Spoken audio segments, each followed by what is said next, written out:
Battery ka talaga. Eh, yun. Ha? Tamad mo talaga eh. Wala kang ginawa dito sa bahay. Ako lang ang tuta mo, sumbong kita kay mami.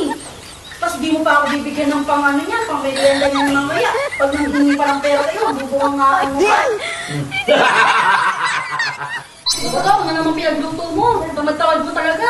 Wala ka naman ginagawa dito, kung na lagi inuutosan mo. Wala ka bang kamay pa ah? Ha? Tamad ka ba? Tila ka may sakit. Kala mo. Uy, napapagod din ako dito. Kala mo ikaw lang. Ako rin napapagod ako na lagi inuutosan dito sa bahay. Mukha ba akong robot, ha? Mukha ba akong robot? Mukha ba akong utosan dito? Utos ka ng utos. Tila di mo nga yung gawin eh. Kamay pa ka naman. Ginawa ko kompleto ng Diyos. Pero utak mo, kulang-kulang. Tamad-tamad mo. Battery ka talaga. Eh, yun. Ha? Parang may sinasabi ka. Hindi, tinatanong lang kita. Sinausap mo? Tinatanong lang kita kung pagkapos ko lutuin ito, lalagyan ko ba ng sausawan o ano? Eh, natural. Anong sausawan? Toyo. Lagyan mo ng toyo, kalamansi, ha? Ah, sige. Nag-request ka pa talaga ng sausawan, napakatamad mo. Ba't di na lang ikaw yung magtimpla ng sausawan mamaya? Pagkapos magluto nito, ako na nga nagluto. Ako pa paghugasin mo ng pinggan, tapos ako pa pagtitimplahin mo ng sausawan mo, ayos ka. Tamad mo talaga. Wala ka nang ginawa, ikaw may paka naman. Ano ka ba? Lumumpo ka ba? Kila ka ano, PWD ah. Naintindihan sana kita kung may sakit ka eh. Wala ka naman sakit. Sakit sa utak. Meron ka. Ano? Ha? Eh, parang may narinig yung kausap ka. Wala! Tinatanong lang kita kung ano, kung may papatimpla ka ba sa akin ano, kung anong inumin mo. May angag ka ba? Hindi! Tinatanong lang kita kung ano. Ang tagal mo kasi makarinig, nakaano ka kasi. Tinatanong kita kung anong inumin mo. Ano bang inumin mo? Ano inumin ko? Pagtama ko man. Mamaya, magtimpla ka ng ano, ng nesty. Ha? Honesty? Pagkatapos mo dyan, igisahin yan, yung ano, nasa may mga dahon-dahon dyan, mga ano, igigisa rin yan, i-adoboy mo yun. Ha? Aadoboyin yun? Oo, yung kangkong. Ah, sige.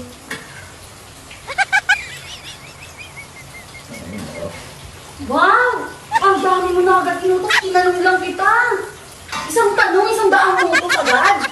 Ayos ka. Nagpatimpla ka pa ng nesty. Ano ka may katulong? Aba, di ka na lang magtubig. Lagyan na lang yung yelo. Baka, ano yung pa yung yelo eh. Sa'yo ko ibasag yun eh. Tamad eh. Ako nang lagi inutosan. Di na lang siya yung gumawa. Papaluto pa sa akin adobong kangkong. Wala ka ba ang kamay? Di na lang ikaw yung gumawa. Dami-dami ko nang ginagawa. Dito ikaw, cellphone ka lang ng cellphone. Wala ka nang ginagawa. Ano bang ano may kasas ka ba? May babae ka, susumbong kita kay mami. Ba, tamad-tamad mo. Dami mong inutos. Isang talong lang, dami mo na agad inutos. O baka paglagay pa sa base, inutos mo pa. Ba, mukha kang 10 years old dyan ah.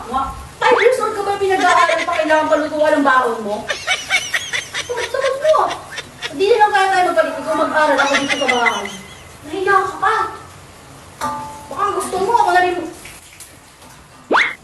Hindi na ka pa dyan eh. Di matapos-tapos yung ginagawa mo dyan. Tapos na.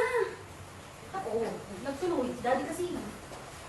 Parang may narinig akong kinakausap ka. Kumakanta lang ako, Din. Ha? Kumakanta lang. Ah, okay. Kumakanta lang ako, eh. Kumakanta ka lang ba? Oo, kumakanta lang ako. O, yung pa oh. Ayun pa. Lutuin mo pa yun. Oo, alam ko. So, pagkatapos mo lutuin, hiwain mo. Ha? Hiwain mo yan, maliliit. Kasi tsaka mo adoboy yung kangkong. Ha? Sige na. Putos ka pa talaga. Ayos ka. Ihiwain ka, pati paghiwa nito ako pa talaga. Sobra ka, wala ka bang kamay? Ha? May kamay pa ka. Tinanong ka ng Diyos. Nakakumpleto yung katawan mo. Ano pang buwan mo dito? Ayos ka, pati paghihiwa ng ano. Neto, paghihiwa pa nito, ako pang buwan mo. Ba, baka gusto mo ako na rin gumawa rin sa buong bahay na to, nagiyak ka pa. Baka gusto mo ako na maglinis. Gusto mo ako na lang magtunas ng pader, pag-ayos ng toilet. Baka gusto mo ako na mag-ayos ng buong bahay.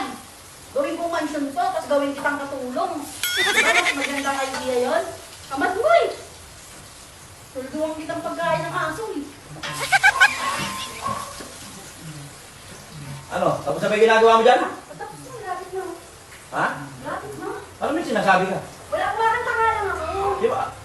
Iba-practice ako ng kanta para pag No, di ba? Makapakis ka pala ng kanta. Oo. Tamad-tamad mo talaga eh. Wala ka nang ginawa dito sa bahay. Ako na lang ang tusa mo, sumbong kita kay mami. Tapos di mo pa ako bibigyan ng pang ano niyan, pang merienda niyan mamaya. Pag nanghingi pa ng pera sa'yo, bubungangaan mo pa. Ah, ganun. Ha? Hindi. Napapagod ka na. Hindi. Akala mo, di kita naririnig. Wala ka na, usapan pa lang ako. Wala lang reklamo mo. Huwag ka na mag-day-day lang dyan. Hindi ko. Eh kung mapagod ako magtrabaho, ha? Ibigay ko lahat ng gusto mo, yung mga hinangin mo. Ha? Yung mga gamit mo, damit mo, pang makeup mo, lahat. Huwag may ibigay sa'yo. Ano mas maganda? Ako. Napapagod ka o ano? Eh gusto mo, ako na lang ang mapagod. Palit tayo, gusto mo. Hindi, ako na lang yung anak, ikaw na lang yung tatay. Oh my God. Pag-inutos ako, reklamo ko eh. Hindi ah. Sarap kaya magluto oh. Sarap magluto eh, kanina ko, bunganga ng bunganga dyan. Hindi naman ako ah. Baka pa lang ako eh. Ano, binubunganga mo. Ba't kasi di mo sinuot yung hair ko? Dahil mo sinasabi, para yan lang ginagawa mo, ha? Ha? Ayos ka. Kaya lang nabili. Tsaka nga pala, Ha? parang may ano ka, nagdadalit ka ba? Hindi ba? Nagkakalimuto na ako dito eh. Tinutulong ako rito, huwag tatawa-tawa dyan. Pinagbiya, nangayaw mo ito kasi, ha? Panay ka reklamo, parang ngayon ka lang nautusan, dami mo na sinabi. Nagluluto lang eh. Sumapalit tayo. Hindi na. Ako na magluluto siya, ano na? Ako na. Oh, ang dami mo reklamo eh. Pero pagka nangingi ka ng pambiling makeup, bigyan mo pambiling makeup ha. Bilang mo ko ng damit ha. Bilang mo ko ng ganyan ha. Diyan ka magaling pag reklamo. Ayos ka rin ha. Naglalaro